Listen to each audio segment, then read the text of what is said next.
जो मोदी का बात की, मोदी को लाशरम है, लाशरम है। 1200 किसान हत्या मर जाते हैं और एक बार भी मोदी जी घूमने देखने के लिए नहीं जाते हैं। अपने मजाक बनाए हैं। ये मोदी जी को शर्म आना चाहिए। पंचर बनाने वाले से माफी मांगना चाहिए कि जिस प्रकार से आपको मालूम होगा कि देश भर में, पूरे भारत में वक्फ बोर्ड को लेकर जो है चर्चा चल रही है। लगातार इसका आंदोलन भी जारी है और मोदी जी का साफ कहना है कि मुसलमानों का काफ़ी ज़्यादा खत आया और प्रधानमंत्री को लिखा गया खत, तब जाके ये कानून का चर्चा चलाया गया था और ये कानून को लागू किया गया।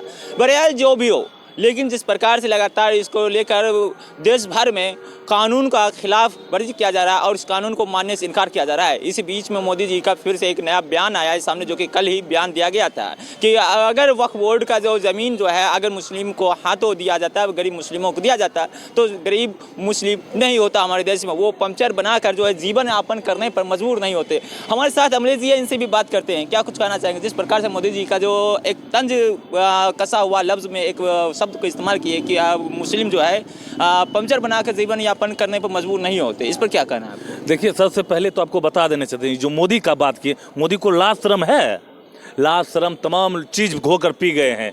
मोदी सरकार 2014 में जब सत्ता में आए थे तब वो कहे थे, सत्ता में आने का उनका मुख्य कारण था बेरोजगारी, महंगाई, शिक्षा, स्वास्थ्य, ये तमाम जो सवाल था वो सवाल लेकर सत्ता में आए थे।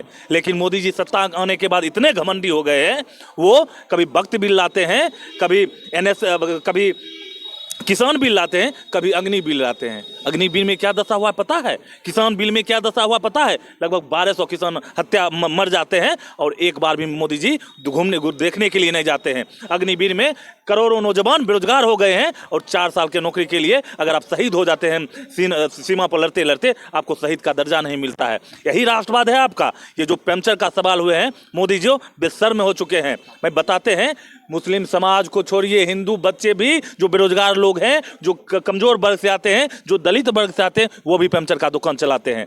आपने तमाम जो साइकिल का पंचर बनाने हो या मोटरसाइकिल का जो पंचर के दुकान, तमाम लोगों के साथ ने आप छल किए हैं, तमाम लोगों को आपने मजाक बनाए हैं। ये मजाक नहीं चलेगा।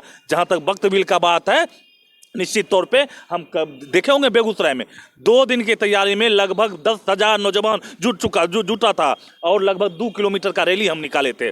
और हमारा पार्टी और हमारा संगठन लगातार ये काला कानून का विरोध में है और जब तक काला कानून वापस नहीं होता है तब तक हम लोग सड़क पर रहेंगे और आंदोलन तेज करेंगे। हम तमाम लोगों को कहना चाहता हूं आपके चैनल के माध्यम से, तमाम लोग एक साथ आवे। अगर नहीं, अभी समय है, अगर नहीं आइएगा तो आने वाले दिनों में देश एक बार गुलाम होगा और इसका पूरा जिम्मेदारी ये पूरे हिंदुस्तान के आवाम का होगा। देखिए, इन्होंने जो बहुत ही बड़ी बात कहे हैं और जिस प्रकार से इनका कहना हुआ कि देश जो है एक बार फिर से गुलामी का और चल पड़े हैं। और भी हमारे साथ हैं, इनसे भी बात करते हैं कि क्या कुछ नाम है आपका? क्या नाम है सर? किशोर कुमार है। देखिए किशोर जी, जिस प्रकार से अमलेश जी ने बताया कि यहाँ देश एक बार फिर से गुलामी की ओर चल चुके हैं, इस पर क्या कहेंगे आप? निश्चित रूप से जिस तरह से देश के अंदर जो संपत्ति जो है सरकार बेच रही है, सरकार पूंजीपति के हाथ बेच रही है, इस तरह से अगर देश की संपत्ति बिक जाएगी तो निश्चित रूप से हमारा देश गुलाम हो सकता है।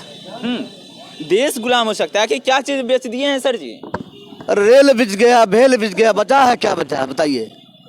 सारा चीज़ तो बेच रहा है और आने वाला समय में बहुत कुछ बेचेगा। वो प्रधानमंत्री तो है, जो मन है सो कर रहा है। कौन कहने वाला है? संविधान के साथ छेड़छाड़ कर रहा है सरकार। ये माननीय प्रधानमंत्री देश के इतिहास में पहली बार संविधान जो बना है उसके साथ छेड़छाड़ कर रहा है सरकार। मोदी जी को शर्म आना चाहिए। पंचर बनाने वाला पर कमेंट करते हैं इस तरह से कि उन्होंने सभी धर्म के लोग पंचर बनाते हैं, कोई भी जाति का लोग पंचर बनाते हैं। इसमें मुस्लिम का सवाल कहाँ से आता है? जो गरीब है मैंने रोटी के लिए कुछ भी कर सकता है, मजदूरी है, मजदूरी कर सकता है, उसमें पंचर बनाने वाला सवाल क्या होता है? इसके साथ मजाक है, जो पंचर बना उसके मजाक करता है। ऐसा मजाक नहीं चलेगा। तत्काल मोदी जी को उस पंचर बनाने वाले से, जो मुस्लिम है या और तबके के लोग जो है, उससे माफ़ी मांगना चाहिए। मैं यही मांग है। देखिए, जिस प्रकार से लगातार एक सवाल के घेरे में लगातार विदेश का प्रधानमंत्री नरेंद्र मोदी जी जिस प्रकार से यहाँ सवाल के घेरे में आ गए हैं और कहा जा रहा है कि उनको माफ़ी मांगना होगा, जिस प्रकार से उन्होंने ये कहा है कि पंचर बनाने पर मजबूर नहीं होते मुसलमान, तो इसको लेकर जो है लगातार घेरे में है और सवाल उसको माफ़ी मांगने का बात कहा जा रहा है। लेकिन देखने वाली बात यह है कि जिस प्रकार से पूरे देश भर में इस सवाल को लेकर जो फिर से एक बार तूल पकड़ चुका है, और देखने वाली बात यह भी है कि वक्फ बिल को लेकर जो जिस प्रकार से आंदोलन छिड़ चुकी है, इस पर भी क्या कुछ सामने आता है आगे की कानूनी कार्रवाई, ये भी देखने वाली बात होगी। इस वक्त बेगूसराय से इंडिया टाइम्स के लिए महफूज।